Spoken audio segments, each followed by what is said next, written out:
Un avión de Air India con 242 personas que partió de la ciudad de Ahmedabad con destino a Londres se desplomó sobre una escuela minutos después de despegar.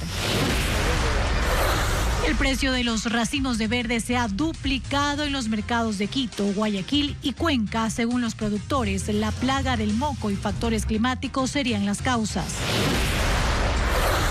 Los jueces anticorrupción García, Quito y Lara fueron apartados de sus cargos tras ser investigados por beneficiar a los integrantes de una organización criminal.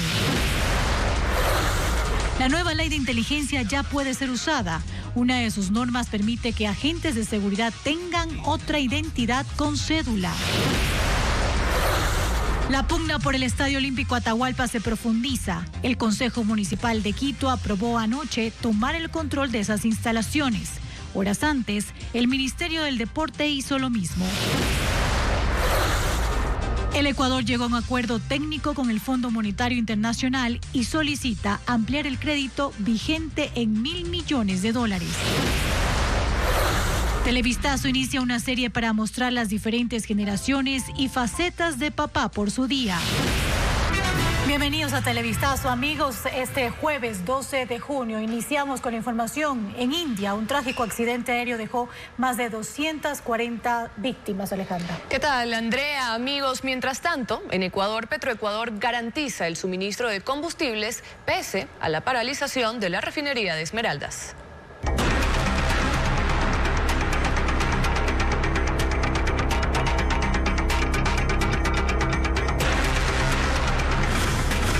Vuelo 171. Doble tragedia en India.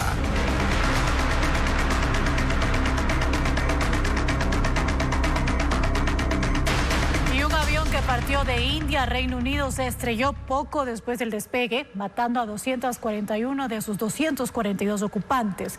La nave, un Boeing 787 Dreamliner de Air India, estalló en llamas luego del impacto contra una zona universitaria, dejando además decenas de víctimas en tierra.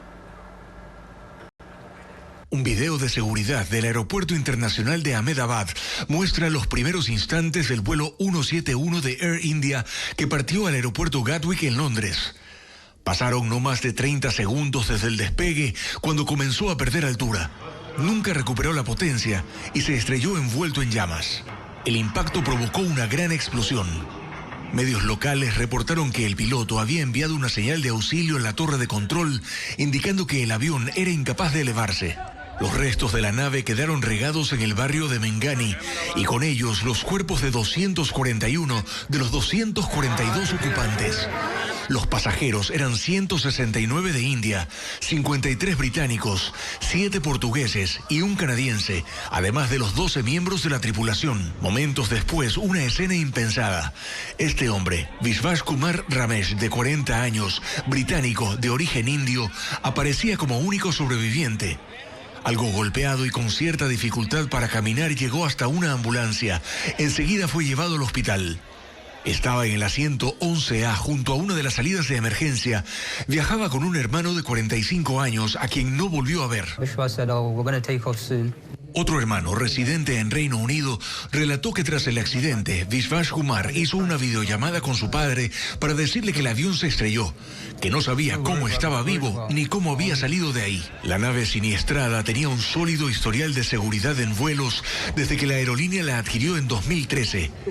Campbell Wilson, director ejecutivo de Air India, indica que las investigaciones llevarán algún tiempo hasta determinar qué falló en el vuelo 171. Además, para la fabricante Boeing, este es el primer accidente fatal en uno de sus aviones 787 Dreamliner en todo el mundo.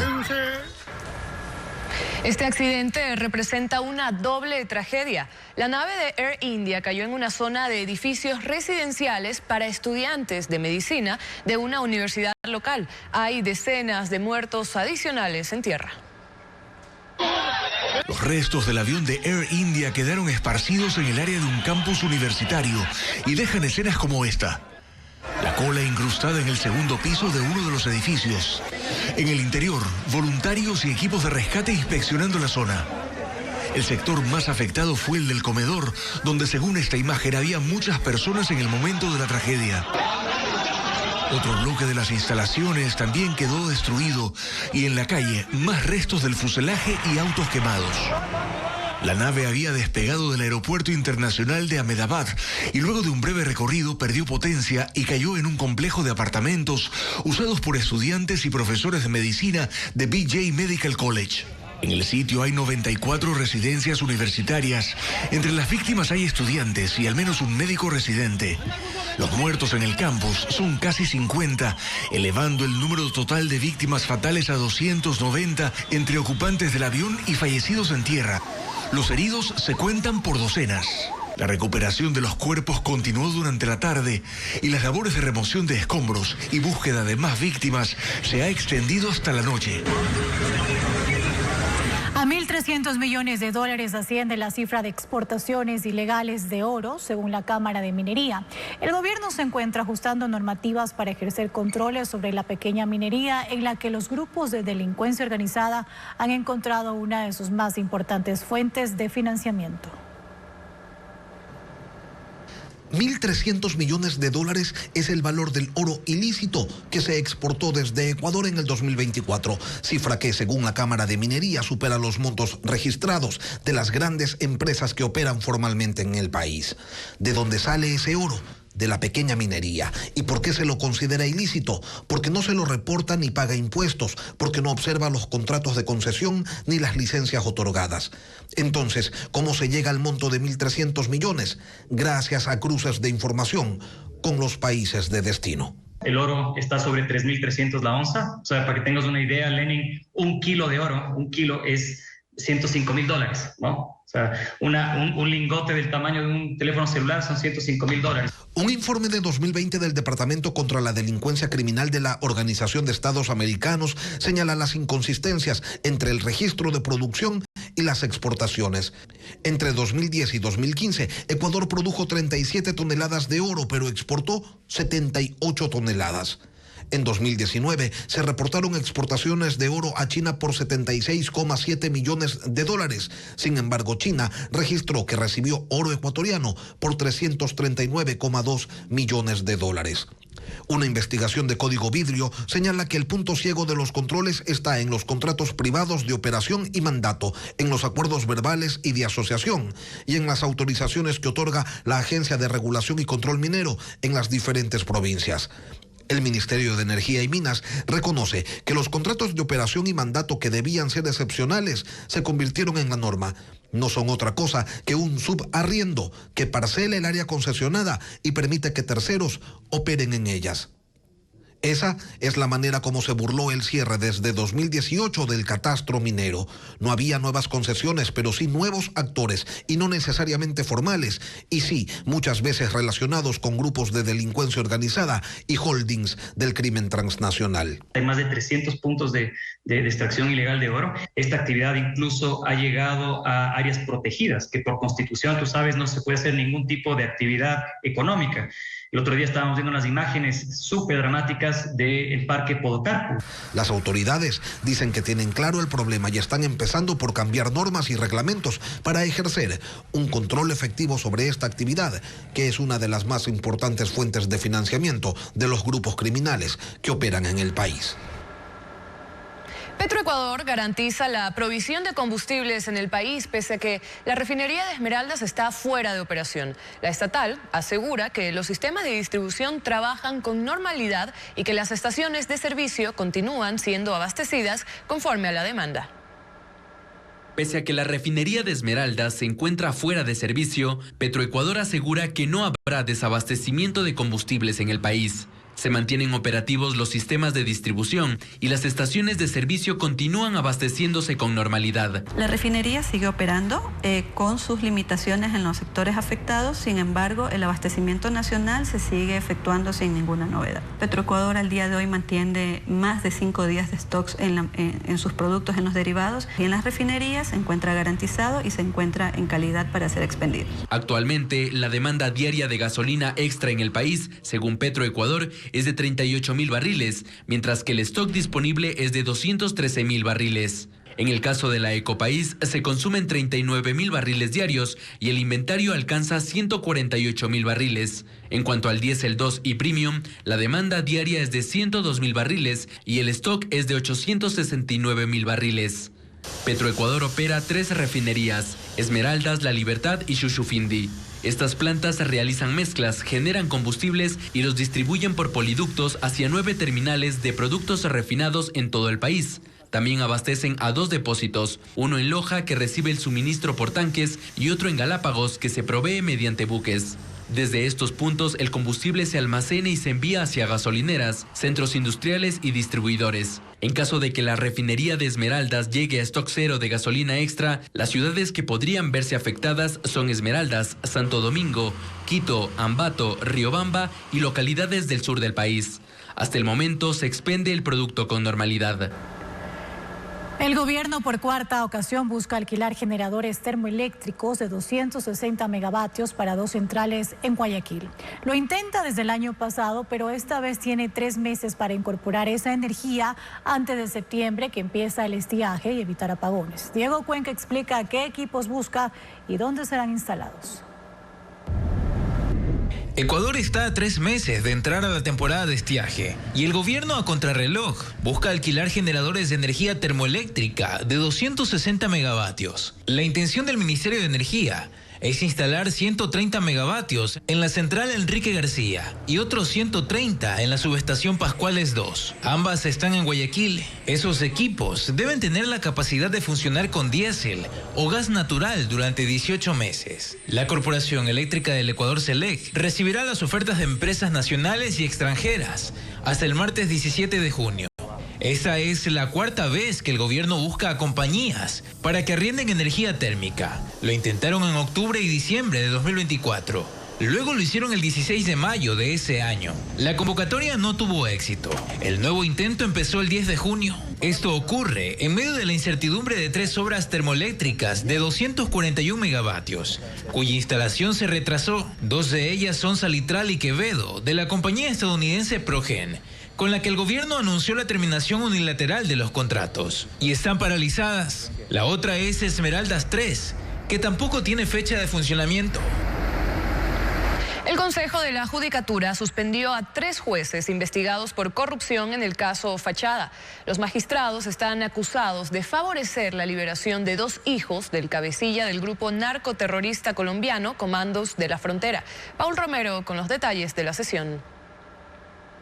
3 jueces anticorrupción fueron suspendidos de sus funciones por 90 días, incluida su remuneración. Este jueves el Pleno del Consejo de la Judicatura, en sesión virtual y por unanimidad de sus 3 vocales, aprobó la medida preventiva disciplinaria en su contra por estar investigados en el caso Fachada. Los jueces Gabriela Coset Laratello, Cristian Lubín Quito Carpio y Jairo Alejandro García habrían actuado en conveniencia con terceros interesados con el fin de obtener la liberación de los procesados. Según la investigación fiscal, los jueces están involucrados en una trama de corrupción para favorecer y liberar a 2 hijos del cabecilla del grupo narcodelincuencial colombiano Comandos de la Frontera, detenidos en Ecuador en agosto de 2024 durante una operación simultánea en Sucumbíos, Pichincha, Santo Domingo, Guayas y Orellana. Dicho allanamiento se justificó en la existencia de indicios suficientes que sugerían un posible plan premeditado para alterar la situación jurídica de los detenidos Carlos Andrés Álvarez Cordero y Kerly Dayani Álvarez Cordero. En enero de este año, la Fiscalía allanó las oficinas de los jueces en Quito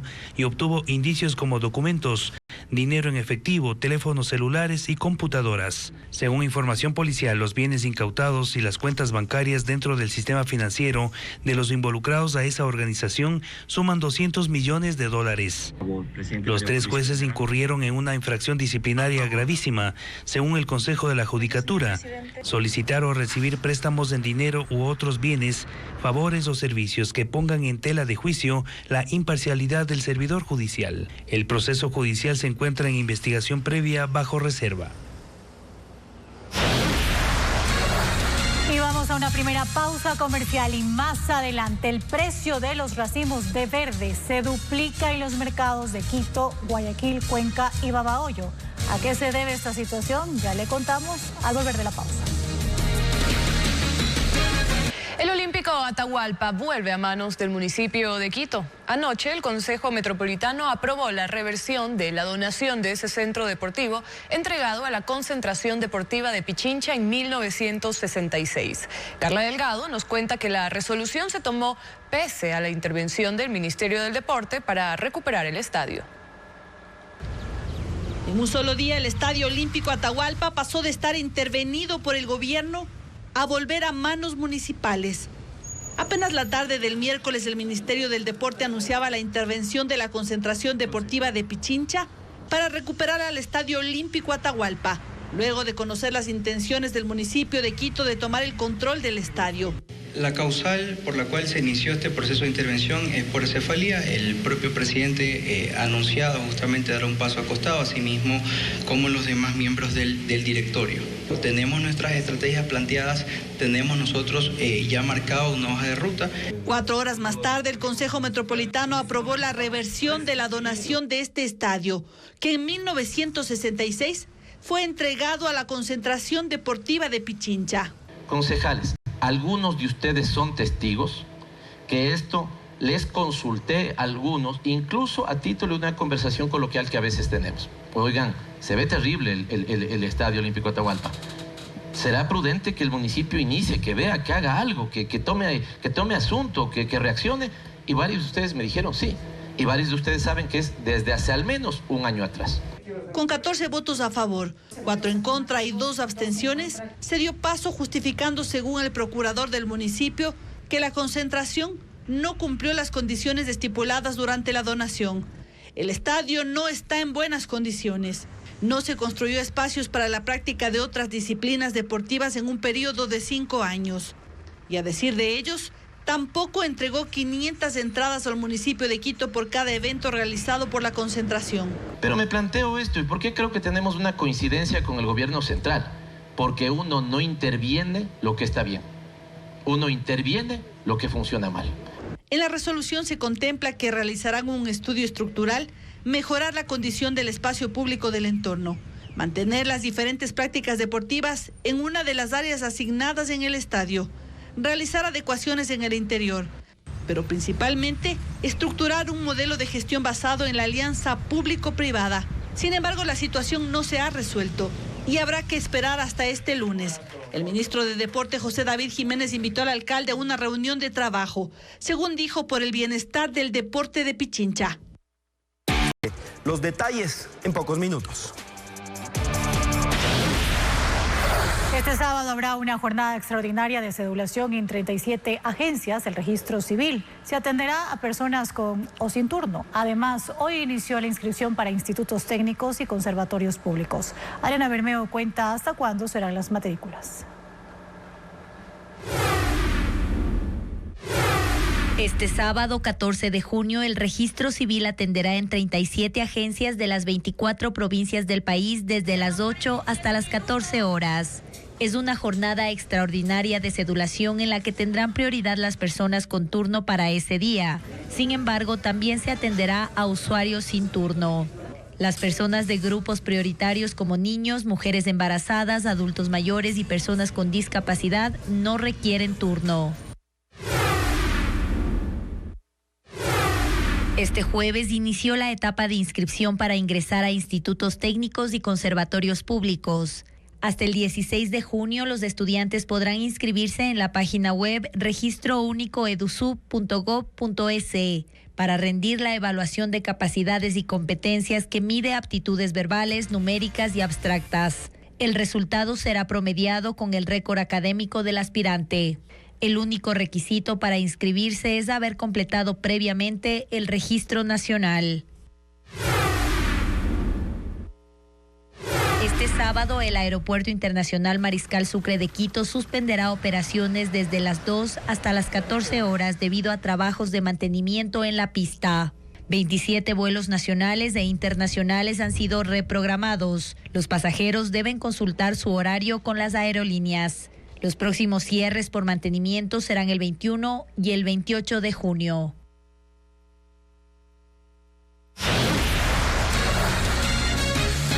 Más adelante. obstante, el Consulado de Ecuador en Los Ángeles, Estados Unidos, da seguimiento a los requerimientos de los migrantes tras las constantes redadas y detenciones. El informe al volver de la pausa.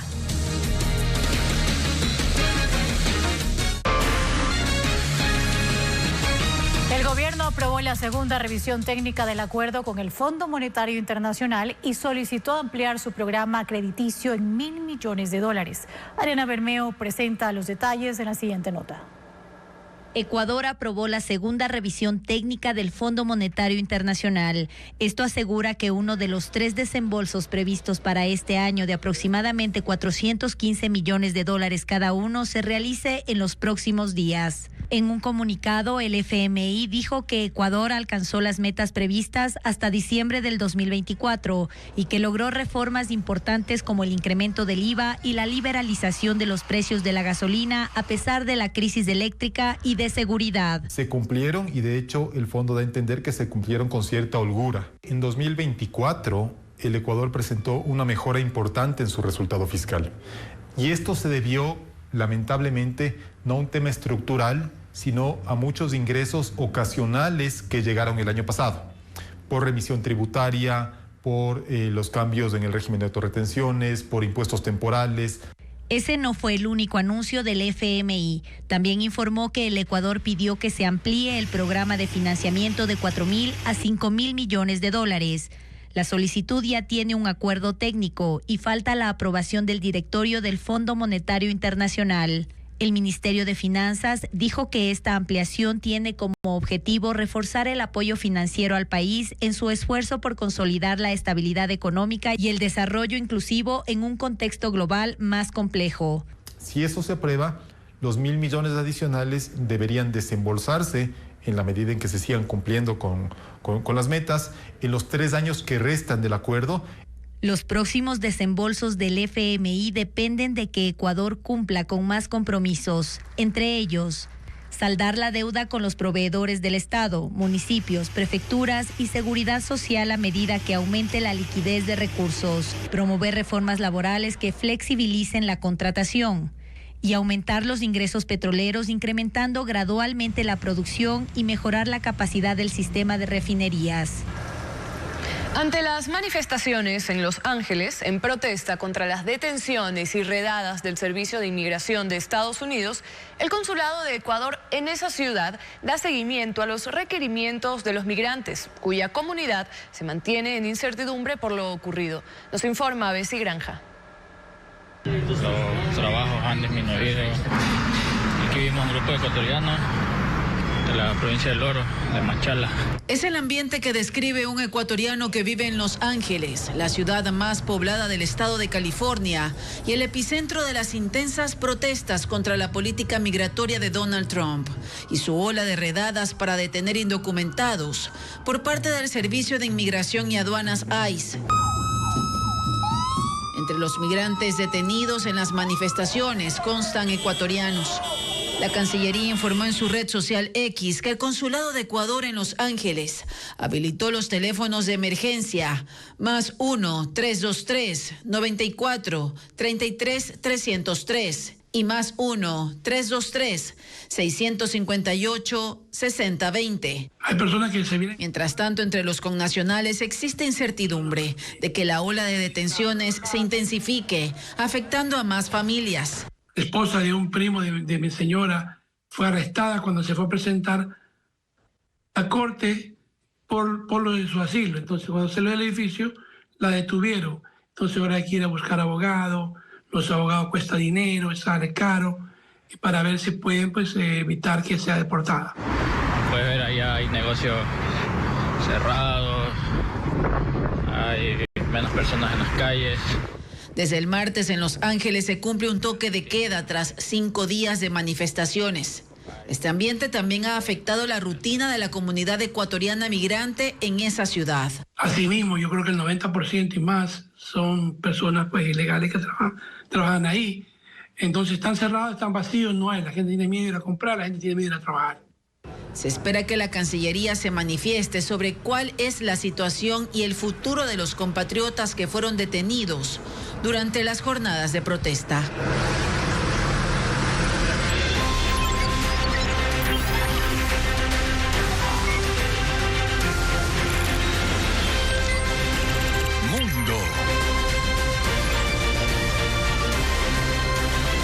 redadas antiinmigrantes no cesan en California pese a la ola de protestas. El Servicio de Control de Inmigración y Aduanas ICE ha detenido indocumentados en viviendas, locales comerciales, incluso en granjas. Agentes de ICE sorprendieron a los trabajadores de una granja con una redada a las 6 de la mañana. ¿Cuántos son? Hay varias patrullas. Ocurrió en el condado de Ventura, California. Los operativos no se han detenido en ese estado y el Servicio de Control de Inmigración y Aduanas también ha capturado indocumentados en fábricas y viviendas, pese a las protestas y disturbios. La secretaria de Seguridad Nacional, Kristi Noem, viajó a Los Ángeles y dice que continuarán enviando agentes. Está dando ejemplo de lo que sucederá en otras ciudades del país y creando un modelo para que podamos seguir trabajando, para que cada comunidad vuelva a ser grandiosa y segura, dijo. Durante su rueda de prensa, el senador demócrata por California, Alex Padilla, irrumpió en la sala.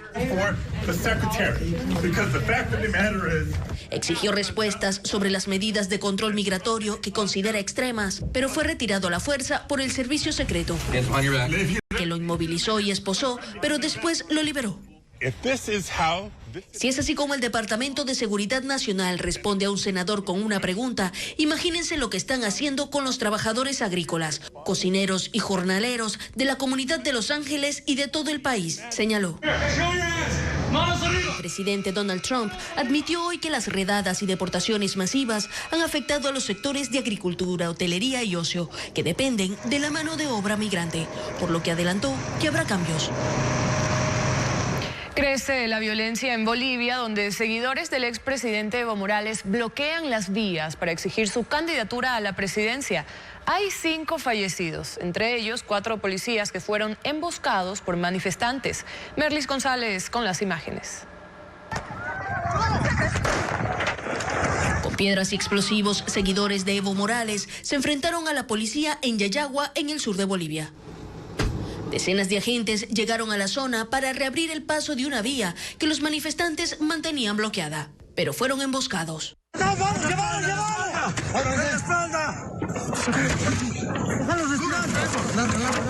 Hubo fallecidos, heridos y también secuestrados. 4 policías murieron, entre ellos un teniente que fue capturado por la horda. Esta mañana hallaron su cuerpo desnudo y con heridas de golpes y explosivos. También murió un manifestante. Los bloqueos iniciaron hace 12 días cuando el expresidente Evo Morales llamó a sus seguidores a presionar al gobierno para que le permita postularse a la presidencia, aunque la Constitución se lo prohíbe porque excedió el límite de periodos. Desde entonces han colocado barricadas en varias carreteras, afectando el abastecimiento de alimentos en ciudades como La Paz. El gobierno ordenó una nueva movilización de la policía con el apoyo de militares para reabrir los pasos y acusa a Morales de terrorismo y rebelión. El presidente de Colombia, Gustavo Petro, desafía al Poder Legislativo y firma un decreto para llamar a una consulta popular sobre reformas a la ley laboral. Petro ha enviado el documento para análisis y aprobación de la Corte Constitucional y espera respuesta, aunque no ha establecido una fecha para las votaciones. El Congreso le ha advertido que ese decreto es ilegal. Petro quiere poner la decisión sobre las reformas en manos de la gente en medio de una pugna política con el Senado, que ha negado la posibilidad de ir a una consulta. Israel prepara un ataque inminente contra Irán y Estados Unidos ordenó evacuar parcialmente sus embajadas en países de la zona del Golfo Pérsico. El gobierno israelí ha dicho que está listo para destruir instalaciones nucleares de Irán e impedir el desarrollo de armas atómicas. La tensión aumenta en Medio Oriente tras la negativa de Irán de aceptar el acuerdo nuclear propuesto por Estados Unidos, por lo que el primer ministro israelí Benjamín Netanyahu está considerando ejecutar un ataque contra las instalaciones atómicas iraníes. Según informan los medios estadounidenses The New York Times y CBS News, la acción militar es inminente. El presidente Donald Trump se ha opuesto a la ofensiva, pero ayer ordenó la evacuación de personal diplomático no esencial de sus embajadas en Irak, Bahrein y Kuwait. así como de familiares de militares en las bases de la región. Irán afirma que tiene derecho a desarrollar su propio programa nuclear. El presidente Masoud Pezeshkian dijo que seguirán su propio camino y continuarán con el plan de enriquecimiento de uranio, aunque está prevista una nueva ronda de conversaciones entre Estados Unidos e Irán este domingo. El Organismo Internacional de Energía Atómica ha declarado que Irán no está cumpliendo con sus obligaciones y que ya posee 400 kilos de uranio, cantidad suficiente para fabricar bombas atómicas. Estados Unidos, Reino Unido, Francia y Alemania presentaron una moción de censura contra Irán para imponer nuevas sanciones económicas contra la República Islámica. Y hace pocos minutos Israel inició su ataque contra Irán. Aviones de combate están atacando decenas de sitios vinculados a la infraestructura nuclear iraní e instalaciones militares. Los ataques tienen como objetivo neutralizar lo que llama una amenaza inminente. Ciudades israelíes están en alerta preventiva ante una posible represalia.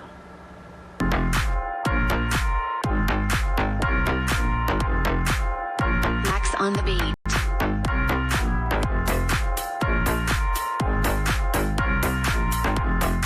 El 3 en raya es un juego de estrategia, pero esta pareja le sumó algo de dificultad que requirió de agilidad y equilibrio para mantenerse firme en la cuadrícula.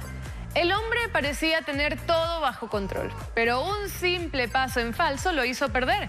La estrategia de la mujer fue clara: mantener la calma, moverse con precisión y no dejarse distraer. Este video tiene más de 3 millones de visualizaciones en Instagram.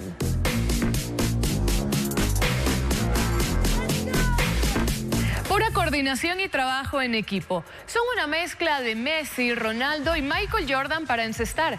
La misión: no dejar caer la pelota antes de hacer canasta. No era tan fácil. La pelota debía ir de un extremo a otro de la piscina. Con cada golpe la emoción subía. Al final, con un solo tiro perfecto, lograron el objetivo. Este clip tiene 36,000 me gusta y más de 1 millón de visitas. Este es un duelo de velocidad. Un dron se atrevió a retar a Max Verstappen y a correr a más de 300 kilómetros por hora. Con maniobras de precisión, el dron lo acompañó en cada curva, cruzando la pista como si fuera un auto más de la Fórmula 1. Para lograr estas imágenes se emplean drones de última generación diseñados con la forma de misiles para romper la resistencia del aire. Este video ya es viral con 38,000 likes.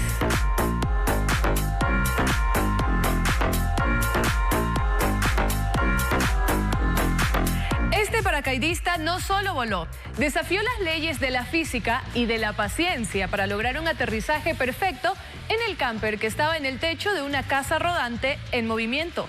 Una hazaña de precisión y de puro coraje que demuestra que la práctica hace al maestro. No sabemos cuántos intentos hicieron falta para lograrlo. Lo importante es que lo consiguió y ahora está en lo más viral del día con 3 millones de reproducciones. Para ver estos videos y más información, visite ecuavisa.com y Ecuavisa Play, la dupla perfecta. Obras de teatro, shows de jazz y danza contemporánea son parte de la agenda cultural de la semana. El sábado en Guayaquil se presenta la obra Los Rituales del Tiempo, como lo informa Luis Alfredo Zúñiga.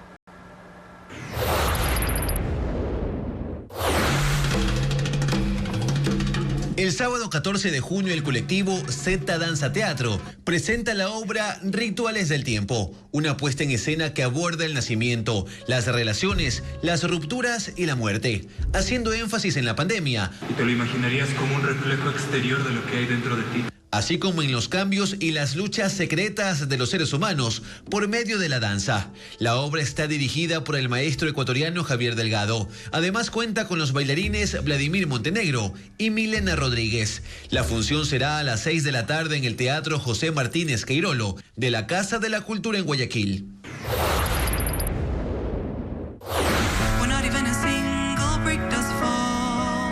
La cantante germano-argentina Sabet Pérez será la figura principal en la 5ª edición de las New York Jazz Sessions.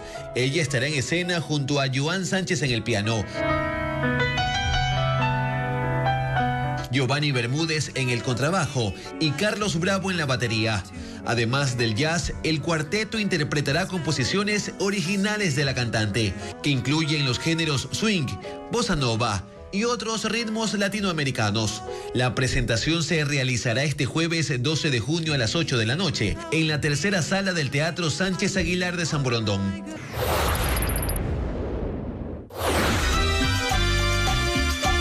Con la actuación de David Reynoso, Andrés Garzón, Yolanda López, Fernando Arboleda y Ricardo Guerrero, se presenta la obra El secreto de Débora en la Sala La Bota en Guayaquil el sábado 14 de junio a las 8 de la noche. Esta comedia narra la historia de Débora, quien junto a su esposo están interesados en quitarle la jubilación a Don Plata. Ambos logran su objetivo. Sin embargo, ella se fuga con todo el dinero junto a su nueva pareja. La música ecuatoriana perdió una de sus voces más emblemáticas. Luis Eduardo Miño, el mayor de los hermanos Miño Naranjo, falleció este jueves a los 87 años tras una brillante carrera artística. Televistazo recuerda su legado y cómo elevó la música nacional.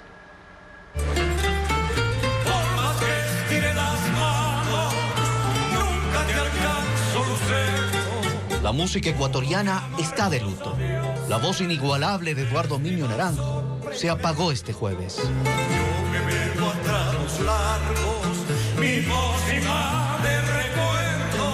Pero no hizo un silencio, sino fue más bien un canto melodioso, como los que siempre daba a su público. Ven a calmar mis males, mujer, no seas tan inconstante, no olvides al que sufre y llora por tu pasión. Luis Eduardo era el mayor de los hermanos Miño Naranjo. Su voz, inconfundible. Nació en Ambato hace 87 años y junto a Danilo, su hermano, decidieron hacer de la música su vida. Con el apoyo de su madre fueron a uno de los festivales de Radio Tarqui y desde ahí su ascenso fue meteórico. Ganaron el primer premio en la Feria Iberoamericana de la Canción de 1963 en España.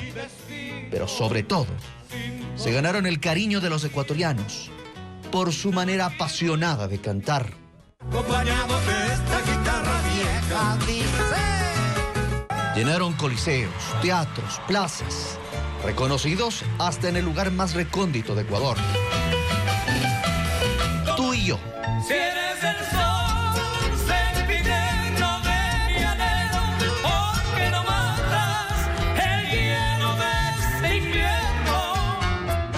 Cariño bonito, sin ti, invernal. En tus manos de luna. Y cientos de canciones más estuvieron en su repertorio. Compartieron escenario con figuras internacionales y nacionales. La única flor que conozco es la rosa de los vientos. La voz de Luis Eduardo Miño Naranjo acompañó a los hermanos Núñez.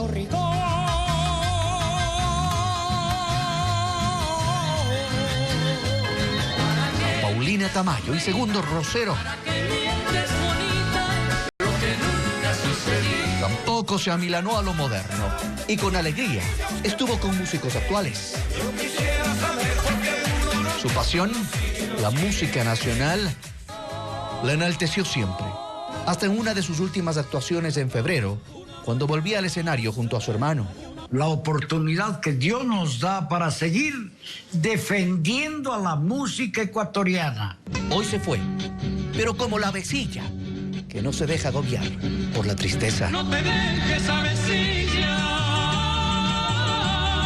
Y si quiere conocer más acerca de la trayectoria musical de los hermanos Miño Naranjo, les invitamos a escanear el código QR que aparece en su pantalla y ahí podrá conocer sobre la herencia musical de estos artistas ecuatorianos. Grita de nuevo su nombre si no la escuchó.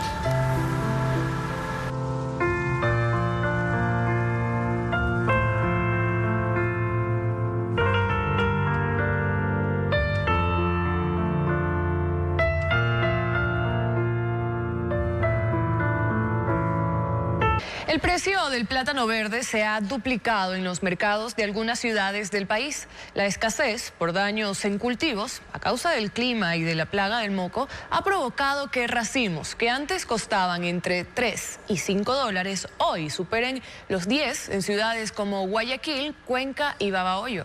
Los comerciantes de Quito aseguran que pagan por un racimo entre 40 y 50 dólares, como nos cuenta María Gabriela Carpio. En Guayaquil, comprar verde en los mercados ya no es lo mismo. Los vendedores reconocen que el producto está escaso y por eso un racimo de barraganete que solía costar 5 dólares, hoy cuesta 10. Lo mismo está pasando con la otra variedad de verde, el dominico, que es más pequeño. Uno que valía para ahí 3 dólares le vale 6 dólares, 7 dólares. El más pequeño, de ahí para allá sigue sucesivamente 9, 10 dólares. Y este incremento se traduce en un impacto fuerte para el consumidor. Me da 4 verdes por $1 y son enanos. En Quito la escasez y el alza de precios se notan aún más. Un racimo costaba 20 dólares, ahora cuesta 40, 50 dólares. Ahorita sí está bastante caro, está 45 dólares está la cabeza. Y los brazos que antes se compraba 3, 4 dólares, ahorita hasta 10, 12 dólares. Los consumidores denuncian que lo disponible en los mercados es de menor tamaño y calidad, lo que obliga a los clientes a inclinarse por otras opciones. Papa, porque la papa está más barata. En Cuenca la historia no es distinta. Comerciantes señalan que el producto llega cada vez con más dificultad. Denuncian que los grandes compradores, como las procesadoras de chifles, pagan precios más altos, lo que está dejando sin abastecimiento a los distribuidores locales. Según los productores de plátano, este incremento se debe a las afectaciones por el invierno y la plaga del moco, que han mermado la cosecha. Incluso en Babahoyo, una de las ciudades que produce plátano, la situación es crítica. Los racimos grandes, que antes costaban entre 3 y 4 dólares, ahora se venden a 12. Y aunque es uno de los alimentos más populares del país, lo cierto es que hoy su alto costo restringe el acceso de muchas familias ecuatorianas. Y en Guayaquil, 260 policías ejecutaron un operativo en Pascuales, donde incautaron armas, explosivos y detuvieron a 28 personas vinculadas a sicariato, extorsión y tráfico. Mientras que en Quito, 6 detenidos dejó una operación contra una red que falsificaba licor con un perjuicio económico estimado en $500,000. En Guayaquil, la fuerza pública concentra su ofensiva en Pascuales, donde al menos 4 bandas delictivas disputan el control.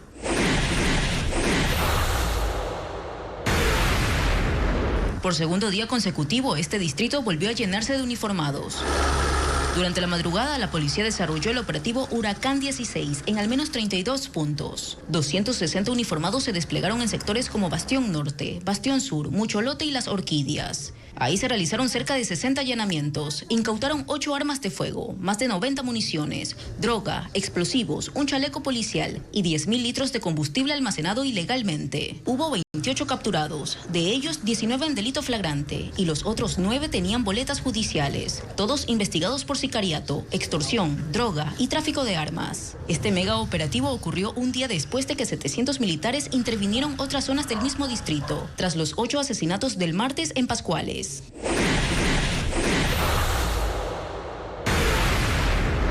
En Quito hubo 10 allanamientos en sectores como Quitumbe y el Centro Histórico. El Blanco era una banda dedicada a la falsificación y distribución de bebidas alcohólicas adulteradas. Cientos de botellas, tapas, etiquetas y cajas de licores que estaban listas para su comercialización fraudulenta fueron incautadas y 6 personas quedaron detenidas.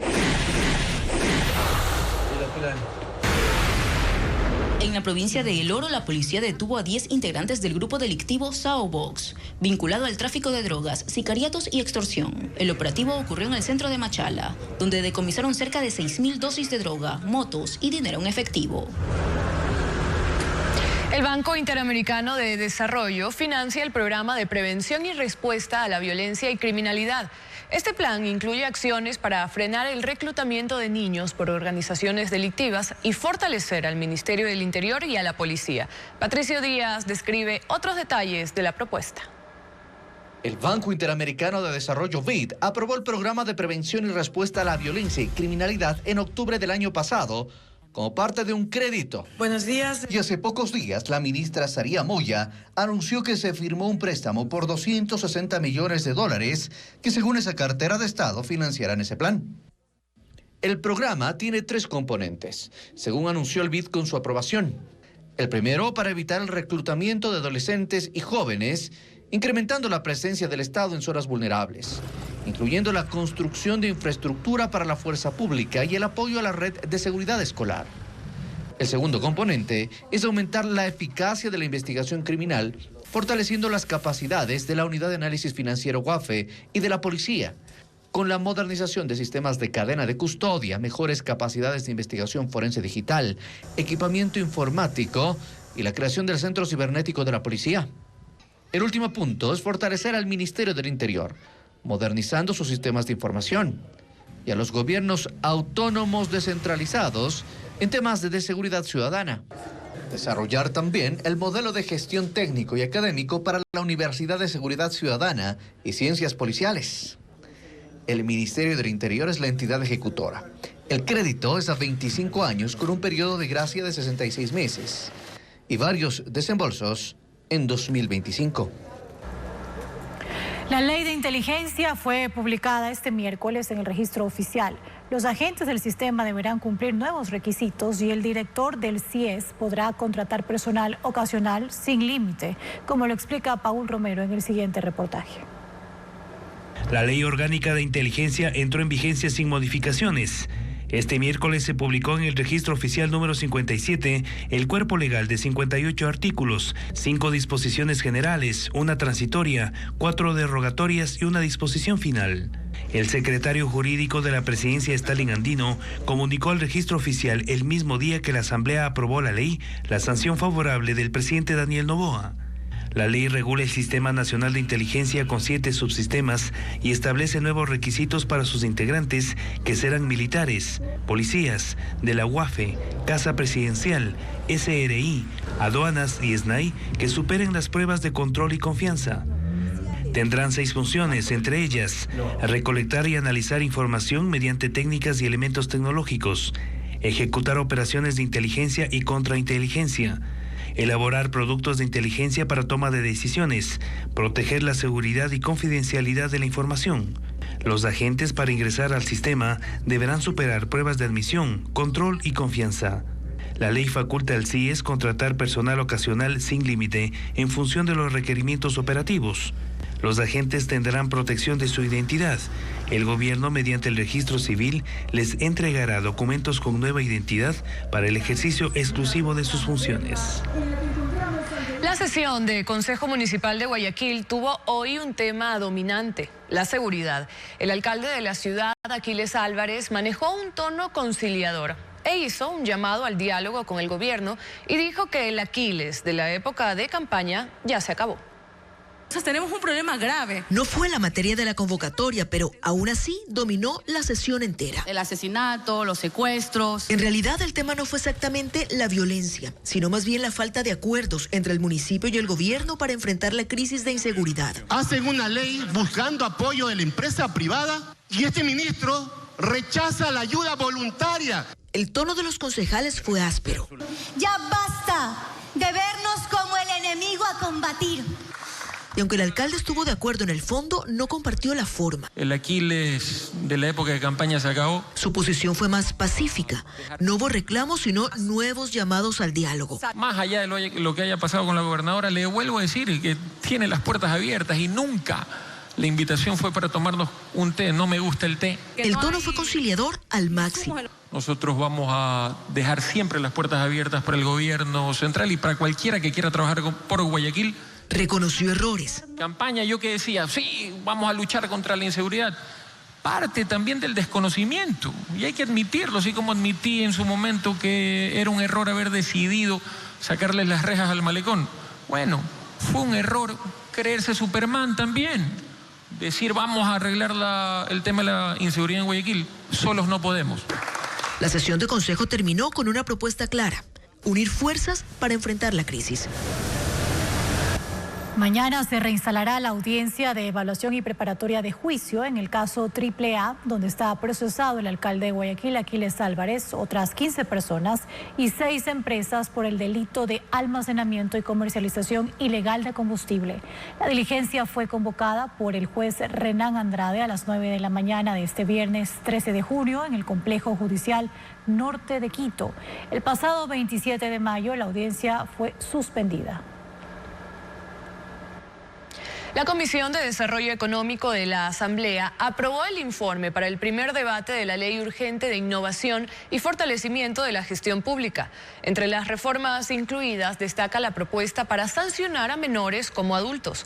Francisco Garcés tiene los detalles en el siguiente informe. La Ley Urgente de Innovación y Fortalecimiento de la Gestión Pública, ahora llamada Ley Orgánica de Integridad Pública, quedó lista para el debate en el Pleno. La Comisión de Desarrollo Económico aprobó el informe con 8 votos a favor. Solo 2 asambleístas del correísmo se abstuvieron.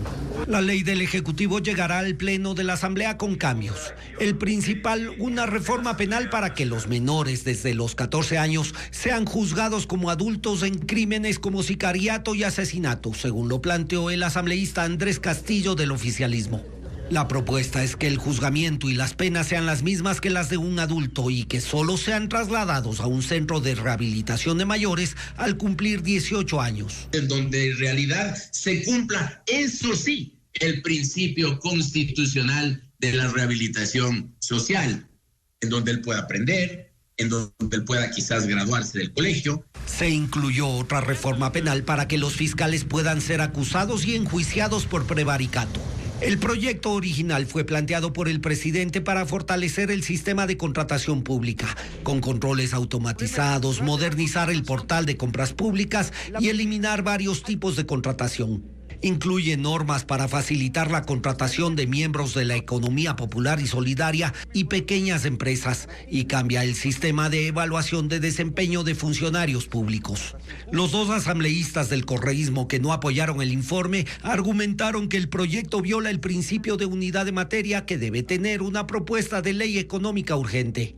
No es jurídicamente admisible que bajo el paraguas de la innovación administrativa se incluyan reformas sustantivas al Código Orgánico Integral Penal y al Código de la Niñez y Adolescencia. Se exige un debate separado, especializado y sin apuros. Con este informe, la ley será debatida en el Pleno de la Asamblea la próxima semana.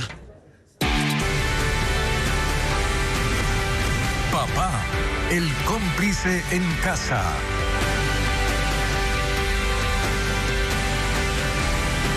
La relación entre padres e hijos ha evolucionado con el paso del tiempo. Las generaciones más jóvenes, como los millennials y la generación Z, aseguran priorizar la conexión emocional, aunque se autodefinen como más permisivos. En contraste, progenitores de épocas anteriores destacan que antes había más tiempo para compartir. Carla Delgado amplía estas perspectivas. Hacerle crecer, conversar con él y hacerle entender con el buen ejemplo, ellos van a ser gente respetada y respetable. Manuel Muñoz Araque, soy padre a partir del 1962. Bueno, uno viene con el ejemplo de los papás de uno, pero con un cambio bastante radical. El peso de la crianza en los antiguos pues, caía sobre la madre. Hoy, en cambio, ya es compartido. Lo difícil empieza cuando los niños van creciendo, si no ven un buen ejemplo, una muy buena relación entre padre y madre, eso les perjudicaría cuando sean grandes. Salir a pasear, a comprar helados, a tomar helados, era lo más hermoso porque todos entrábamos en un carro y estábamos felices estando juntos todos, ¿no? Ya abrió los ojos, mijita, ya abrió. A los padres, especialmente esta generación, que aprendan a ser padres. Y a ser padres no es cuestión de tener hijos, es cuestión de entrar, vivir con ellos, convivir con ellos, aceptar sus errores. Hola, dígale, denle la mano. Hola. Hola, joya. Yo, en cambio, creo que no depende mucho de las épocas. Y yo siempre me mantengo en eso. Porque yo soy igual ahora con mis nietos como fui con mis hijos en esa época. Sin embargo, la permisibilidad de la actualidad es bastante distinta por aumento de la tecnología, básicamente. Lo que hay que tener cuidado es y controlar las cosas que ven, que escuchan y dónde están y las amistades. ¿Era más tranquilo ser padre antes? Obvio. Bueno, más tranquilo sí. En ese sentido, definitivamente más tranquilo sí. Pero no solo ser padre, vivir mismo era más tranquilo. Antes, bueno, todo el mundo pensaba en ser padre y la ambición era ser padre. Los tiempos han ido cambiando, ¿no? Podemos recordar, nuestros papás tenían 10, 12 hijos. Nosotros y yo éramos ya 6, 7. Nosotros ya tuvimos 2 o 3, ahora quieren 1. Y ya la juventud ya no quiere hijos.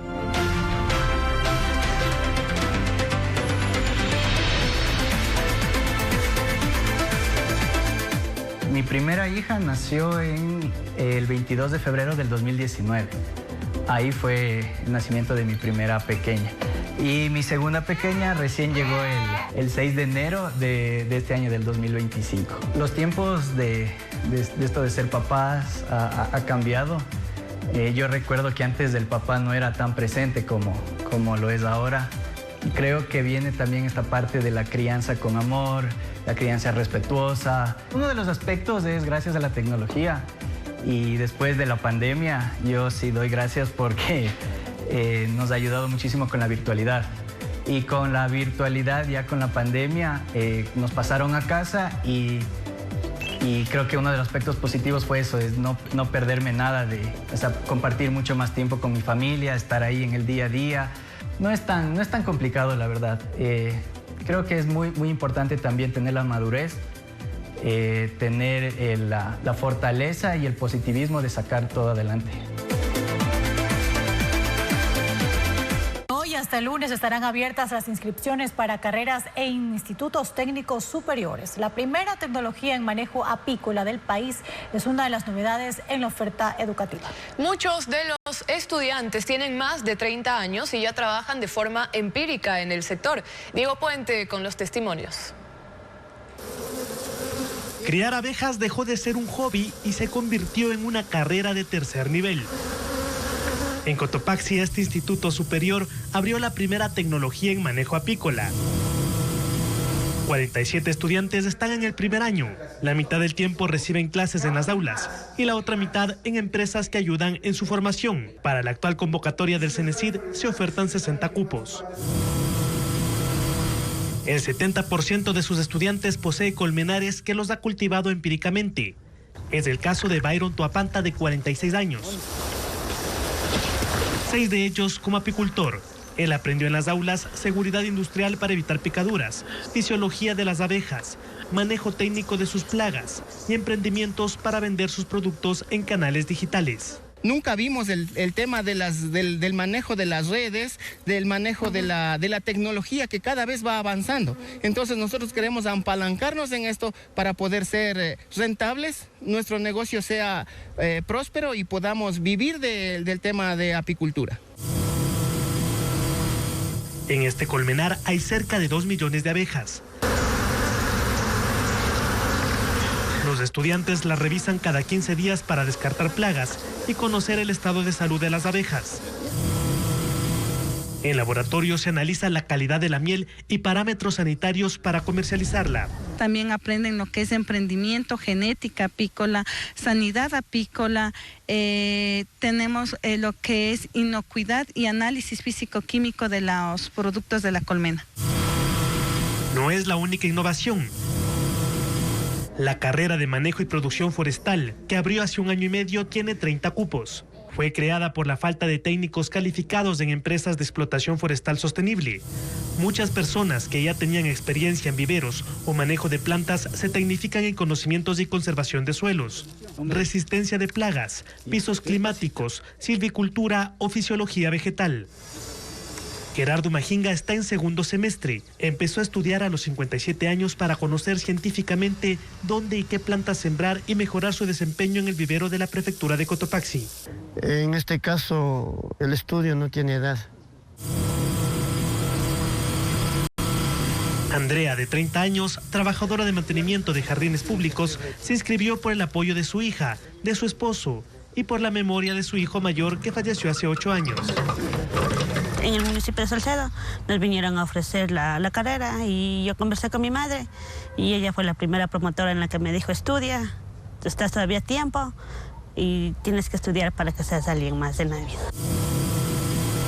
Para evitar la falta de estudiantes, como ocurre en otras tecnologías agrícolas, los profesores promocionan esta carrera en empresas privadas, instituciones públicas y ONG. También dan capacitación a los bachilleres que dejaron hace décadas las aulas para que rindan los exámenes de la CENESID y obtengan buenos puntajes.